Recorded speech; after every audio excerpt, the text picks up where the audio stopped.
Yeah, Days Gone. Let's talk about it. Let's do a quick review. I'll try and give you guys everything I disliked about the game, everything I liked about the game, and then chat about anything that's worth mentioning, I think. First of all, I'm going to start off with pretty positive comments for this one.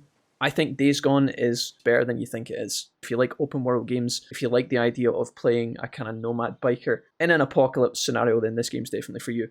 The reason we picked up this game and played it is because it's free on the PS5 PlayStation Collection. So if you have PlayStation Plus, you can play this game for free right now. I did not expect too much when I came into this game, but as I said, it exceeded my expectations. So let's talk about the good things about Days Gone first and foremost. This game feels to me like a pretty good mashup of other games that I enjoy. On one hand, I feel like this game has a survival gunplay element that is similar to The Last of Us. If in The Last of Us you land a headshot on a zombie, no matter what, it normally kills the zombie. This game is the same, and I love that mechanic. It rewards players who conserve their ammo, pick their shots, and play stealthily. Red Dead Redemption 2, traveling around as Arthur Morgan on your horse and exploring, doing all the missions, doing all the quests, and ultimately getting to the ending of the story feels very similar in Days Gone. We played on hard difficulty, which felt really good for us. There are a ton of difficulty options in this game. It's not as simple as easy and normal. I think for us, there was a nice balance of challenge and reward, and also it wasn't too stressful. I felt really good playing this game, and it was a great game to stream. There were moments for sure where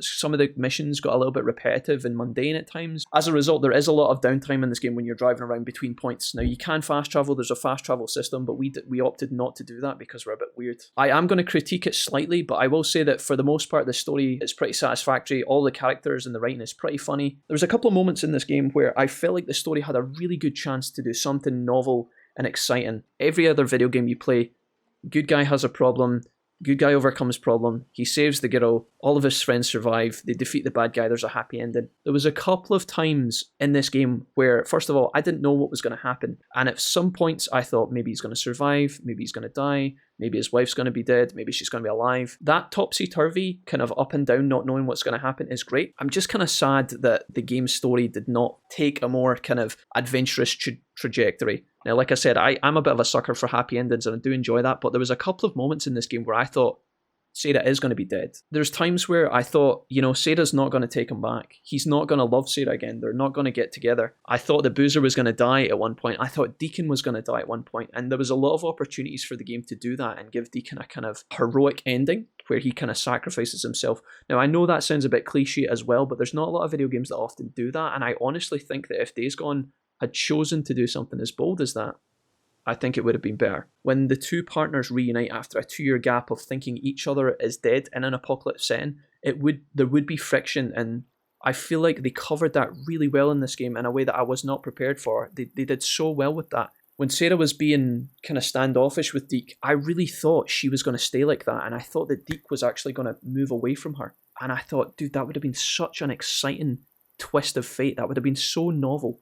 It wouldn't have made a lot of people happy, but I honestly think it would have been cool for them to take a more realistic angle and do something a bit different. Again, when Boozer was about to die at the end, I thought, man, Boozer's going to sacrifice himself, and then Deke's going to sacrifice himself. But then in the end, they just completely rewrote that as like the traditional everybody wins scenario. And although I was happy for the characters, it is a feels-good moment, I feel like they could have done something way more exciting, and they chose not to.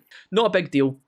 But yeah, there was a couple of moments where some of the story points or some of the characters felt a little bit whack. Again, like Sarah was very quick to swap sides. I felt one minute she's trying to stay with the military and cure the disease, and then the next minute she's very happy to leave with Deacon, and then she's talking to him about how she must cure the virus and how she feels like a failure, and he's like, oh Sarah, you have to keep going. And then as soon as the game ends, there's no talk of curing the virus at all. There was a couple of scenarios in the game where at one point Deacon and Iron Mike, they were talking about blasting the mines to stop the zombie hordes coming through the valley and going from, I think they were coming from LA and then going to somewhere else or something.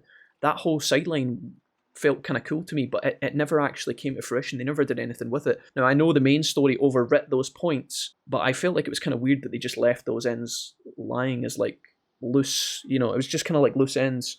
The horde mechanic was definitely one of the coolest things about this game as well. We definitely were able to make some cool clips from that, and had a lot of fun fighting the hordes. I would like to see another horde mechanic similar to this appear in another zombie game if they were to make another zombie game, but likely I don't know if that'll be possible or not. I just think that this game done it really well. Same with the crafting and all the stuff that you can find in the world. Repairing the bike, driving around on the bike felt really satisfying. There's a couple of little silly things that did appear from time to time that kind of tilted me. Copeland's radio show I think that some people will love that if you're sitting by yourself playing the game, because you need something to fill that void in the options menu. I wish you could turn off Copeland's podcast. Just like in The Amazing Spider-Man, you can turn off the radio. You know, if you want to turn off the Jonah Jameson podcast or the other podcast, you can turn it off. Minor gripe, obviously not a big deal for a lot of people, but for me, I wish that had been a feature. When I'm driving around and a wolf attacks me the first time, I'm like, oh man, this is so cool. When I'm driving about and I drive into a tripwire, you drive into that the first time, it's cool. It's like, holy shit, this is like something out of The Walking Dead. All of these things are cool the first couple of times they happen, and then any point after that, it gets annoying. But the amount of times I got chased by wolves that just do not die, or a screamer knocks me off my bike, or a sniper shoots me off my bike, or a tripwire knocks me off my bike, I feel like I don't know how they could have done it, but if they could have toned that down into the late game, so that it wasn't happening as frequently, it would have been nicer. Again, in the grand scheme of things, minor problems. Overall, this game was much better than I thought it was going to be. I think it was really good. I would definitely recommend it to anybody who's looking for something to do. If you have a PS5 and you've not checked this game out, please give it a go. And if you like kind of survival games in general, it's going to be an absolute bonus for you. Stick with the story. It's slow to start, but there's tons of content here. There's a whole point where the entire map opens up to a third section. You think you're going into the final mission, guys, and then the game just opens up again and introduces new characters and new plot lines and new developments of scenes, and it's pretty epic. That's my Days Gone rant. There's probably some other pros and cons that I could have thought about or that we discussed throughout the playthrough that I've forgotten, but for the most part, that is it.